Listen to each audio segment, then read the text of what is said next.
Bismillahirrahmanirrahim. Assalamualaikum warahmatullahi wabarakatuh. Alhamdulillah, bertemu lagi kita dalam siri pembelajaran Pendidikan Islam tingkatan 5 KSSM.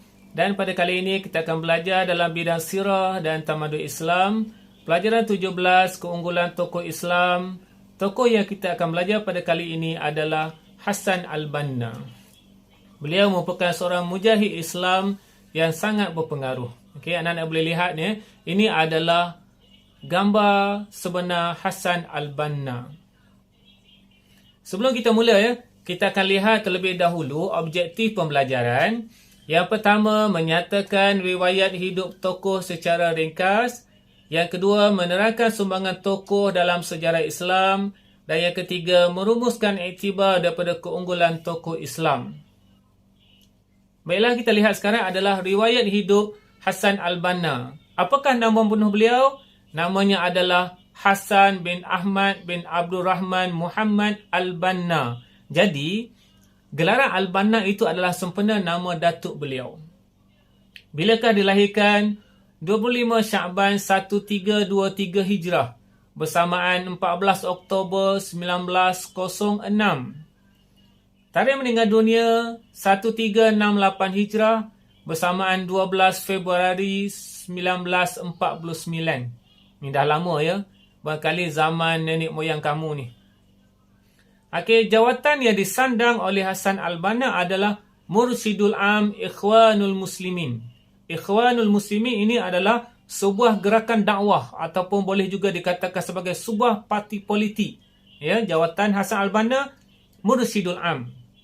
Okey, seterusnya kita lihat dari sudut ketinggian akhlak Hasan al-Banna. Yang pertama, memuliakan orang yang warak dan soleh. Orang yang warak ini adalah orang yang berhati-hati dalam setiap tindakan. Ya, menjaga diri daripada perkara yang syubhah dan menjauhi daripada perkara yang haram. Ini adalah orang yang warak. Ya. Jadi Hasan al-Banna muliakan mereka. Yang kedua, gigih menggerakkan usaha dakwah. Ya, tidak mengenal penat, tidak mengenal masa dan tempat. Hasan al-Banna gigih dalam usaha dakwah beliau. Yang ketiga adalah berlapang dada apabila terdapat perbezaan pandangan. Ya, di mana-mana pun kita akan jumpa orang yang tak sama pandangan dengan kita. Pendapat dia tak sama dengan kita. Ya, kita hendaklah berlapang dada supaya tidak berlaku pergaduhan, persekitaran yang berpanjangan. Seterusnya adalah antara guru Hasan al-Banna yang tersohor.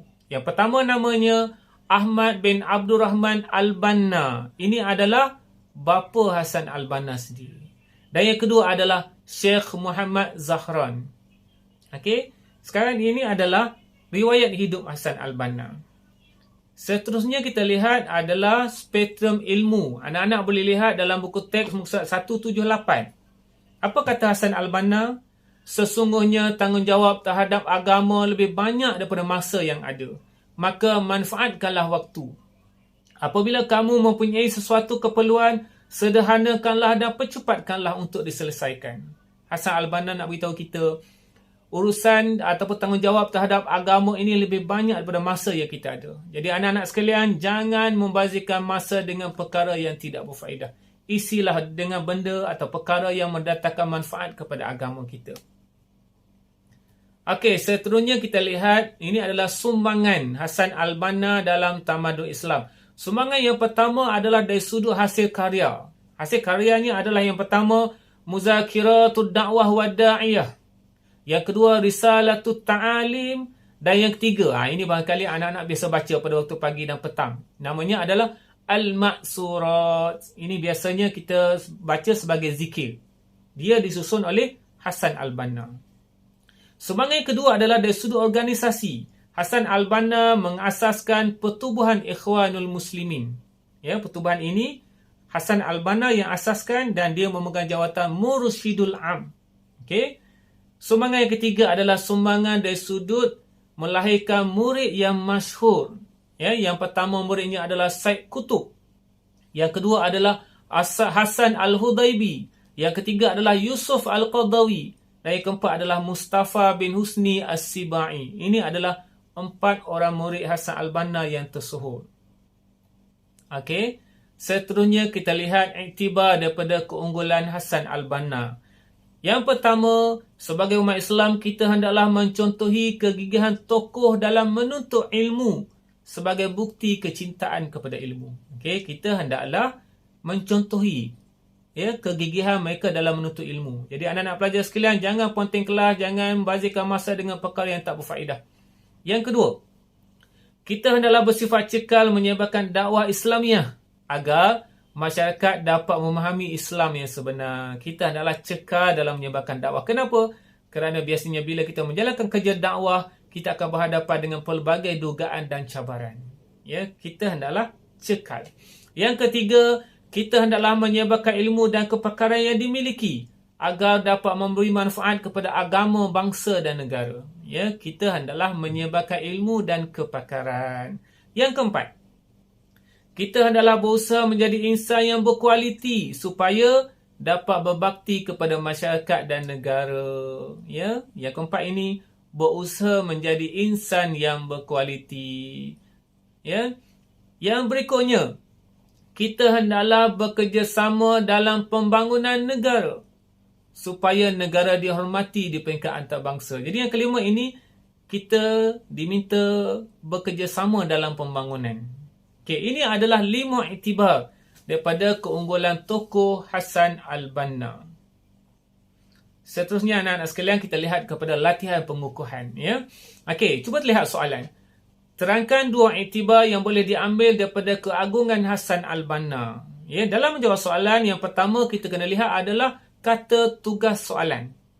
Untuk soalan ini, kata tugasnya adalah terangkan. Ingat anak-anak dalam menjawab soalan terangkan, kita mesti ada isi dan huraian. Dalam menulis huraian, kita guna formula suka. Suka tu apa? Suka adalah singkatan kepada kata hubung. S adalah supaya. U adalah untuk. K adalah kerana. A adalah agar. Sekarang kita lihat dia punya jawapan. 2 iktibar yang boleh diambil. Yang pertama, kita hendaklah bersifat cekal dalam menyebarkan dakwah. Ini adalah isi. Dalam menulis huraian kena ada kata hubung. Kata hubungnya apa kita guna? Agar masyarakat dapat memahami Islam. Jawapan yang kedua, kita hendaklah menyebarkan ilmu dan kepakaran supaya dapat memberi manfaat kepada agama dan negara. Kita hendaklah menyebarkan ilmu dan kepakaran isi. Kata hubungnya supaya. Huraiannya dapat memberi manfaat kepada agama dan negara. Anak-anak pastikan apabila kita menjawab soalan, kita mesti lihat kepada kata tugas soalan. Dan kita lihat juga kepada berapa kuantiti jawapan yang diminta oleh soalan. Kita ikut dengan kaedah yang betul. InsyaAllah kita akan mendapat markah yang terbaik. InsyaAllah. Itu sahaja. Wabillahi taufiq wal hidayah. Wassalamualaikum warahmatullahi wabarakatuh.